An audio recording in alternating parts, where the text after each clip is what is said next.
Olá, eu sou Marilene de Paula, coordenadora de programa da Fundação Heinrich Böll.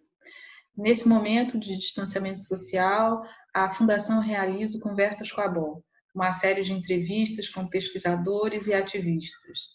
Hoje temos a presença de Célia Katsnetsky, que é economista e professora do Instituto de Economia da UFRJ, e Ademar Mineiro, também economista, membro da REBRIP, que é a Rede Brasileira pela Integração dos Povos, e do Grupo de Reflexão sobre Relações Internacionais. O tema hoje é os impactos na economia da crise provocada pelo coronavírus. Eu acho que o debate, de um modo geral, ele está evoluindo para uma posição de que essa oposição entre economia e saúde ela é um falso dilema. Né? Acho que está havendo já um consenso, acho que o Brasil talvez seja uma exceção, né, nesse consenso, mas eu acho que é interessante também a gente ver um pouco no cair na armadilha de, bom, já que não tem um problema econômico, então vamos tratar também do isolamento social, distanciamento e tal. Eu acho que tem uma questão moral que é a primeira de tudo, né? Que é a questão da vida humana, é um valor fundamental. Né? Mesmo que a economia fosse prejudicada, e ela certamente é prejudicada no curto prazo, mas se elas tiverem seu sustento garantido, as suas necessidades básicas satisfeitas, claramente, quer dizer, esse dilema se desfaz, né? Mas ele se desfaz em termos de você pensar numa prioridade. Existe uma prioridade moral que é o reconhecimento do valor fundamental da vida humana. E a gente lembrar que a economia existe para atender necessidades humanas, né? Então, você quer preservar a vida das pessoas e você quer que a economia funcione porque você quer que as pessoas tenham as suas necessidades satisfeitas. No caso, o governo brasileiro tomou essa iniciativa no começo, né, de tentar evitar o isolamento social, mas acabou caindo para uma realidade que acabou opondo o próprio presidente da República ao seu ministro da Saúde, né, e prevaleceu aí a visão do Ministério da Saúde de que você banque o isolamento social, inclusive com amplo respaldo da maior parte dos governadores, né, que, na verdade, são os que vão se confrontar mais de perto com a crise. Né? A gente está vendo, inclusive, muita dificuldade de implementação das medidas, mas que vão na direção correta, na direção de você dar uma renda mínima para as pessoas e garantir renda para que as pessoas, especialmente do setor informal, possam resistir aí a esse tempo que a gente vai passar no confinamento, que a gente não tem ideia nem de quanto tempo isso vai durar. Né? Então, acho que novas medidas vão ter que ser tomadas. Né?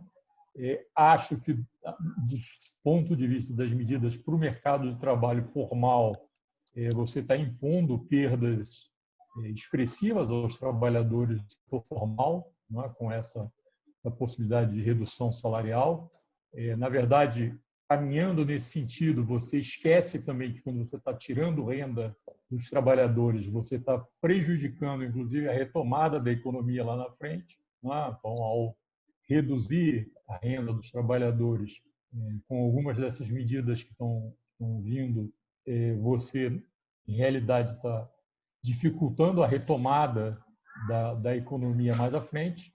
Há várias desigualdades que elas ficam bem salientes, né, numa situação como essa.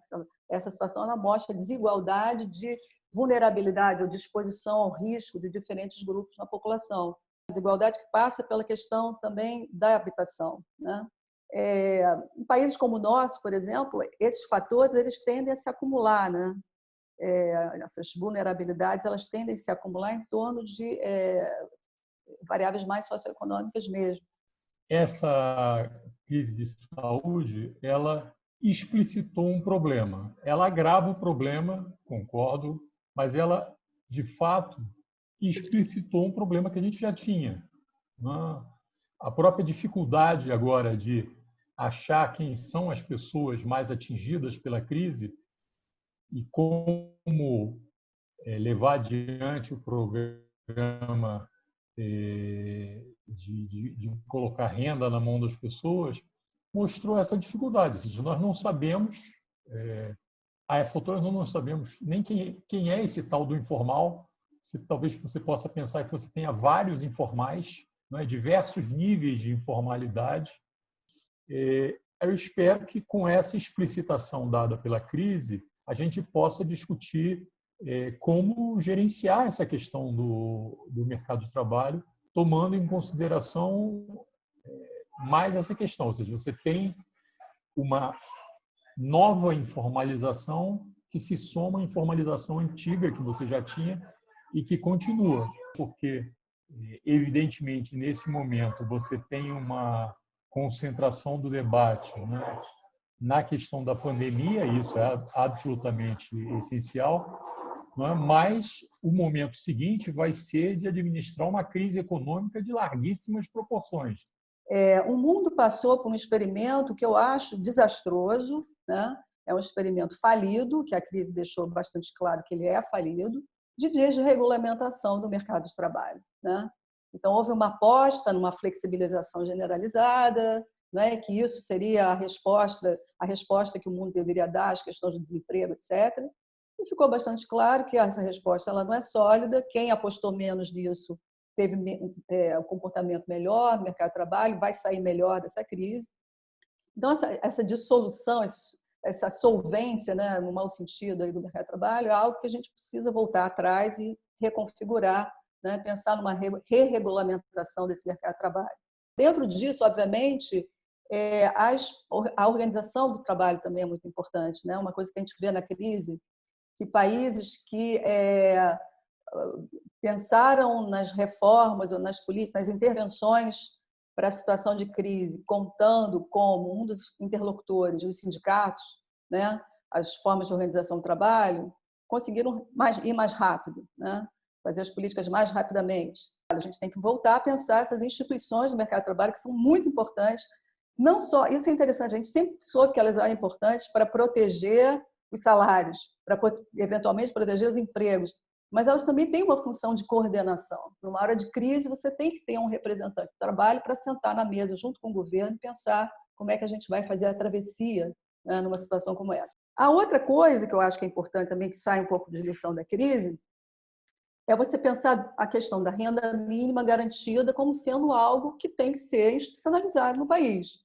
Então, tem que ter uma renda mínima garantida que esteja constitucionalmente garantida para os brasileiros. É um direito das pessoas que se empobrecem, né? A outra questão é você pensar que crises sistêmicas, ou eventos, sejam eventos naturais, como epidemias, sejam crises sistêmicas, como uma crise financeira global, você tem que ter instrumentos para responder essas crises imediatos, né? Não tem que perder tempo com toda uma discussão sobre o que é que a gente vai fazer, qual vai ser o tamanho, se vai aprovar, não vai aprovar, se vai depender de MP ou discussão no Congresso. Isso devia estar pronto no nosso cardápio de respostas a situações como essa. A outra coisa é, obviamente, a gente viu o problema da saúde. Todo mundo já sabia no Brasil que o SUS é extremamente subfinanciado, né? Então, assim, se quer ter um sistema universal em obediência às normas constitucionais, tem que ter musculatura, né? Como é que você tem essa musculatura com uma PEC do teto do gasto, né? Que entrou na nossa Constituição, colocando esse torniquete, né, na possibilidade do governo ampliar os recursos que vão para o SUS, né? A outra coisa, duas últimas coisas, vou falar rapidamente, é a internet, né? Eu nunca pensei, tanto como eu estou pensando agora, que a conectividade deve fazer parte dos bens fundamentais da sociedade contemporânea, que tem que estar garantidos para todos. E isso fica muito claro quando a gente pensa, por exemplo, na questão do home office, né? A gente que pode trabalhar em casa porque tem acesso à internet, não só pelas características do seu próprio trabalho, mas porque tem bom acesso à internet, mas também na questão da educação, né? Quer dizer, as crianças que estão em escola particular, em escolas particulares de elite, elas estão tendo, de alguma forma, né? Estão conseguindo manter a sua ligação com a educação, com o ensino, etc. As crianças da rede pública, o que está acontecendo com elas? Elas estão dentro de casa, em casas que são moradias precárias, enfim, elas estão excluídas desse mundo, né? Tem o celular, a internet celular, mas não é a mesma coisa, né? A gente sabe que não é. Existe uma estratificação na conectividade que a gente precisa falar sobre ela. E, finalmente, a questão da tributação, porque, no fundo, muitas dessas coisas são muito caras e alguém vai ter que financiar isso. e a gente tem uma estrutura de financiamento do Estado que ela é extremamente regressiva. Então, quando é que a gente vai enfrentar essa questão do financiamento do Estado que vai prover esses bens públicos que a gente quer? Diminuir a incidência de impostos sobre os que ganham menos e aumentar sobre os que ganham mais, e aumentar o bolo também, porque sem aumentar o bolo, como é que eu posso ter um SUS? Acho que é preciso a gente aproveitar esse momento para rever o que eu chamo de sistema de insanidade fiscal que a gente foi montando no Brasil. Nós montamos uma série de restrições que tornam absolutamente impossível você usar o regime fiscal do ponto de vista de alavancar a economia, que é o que,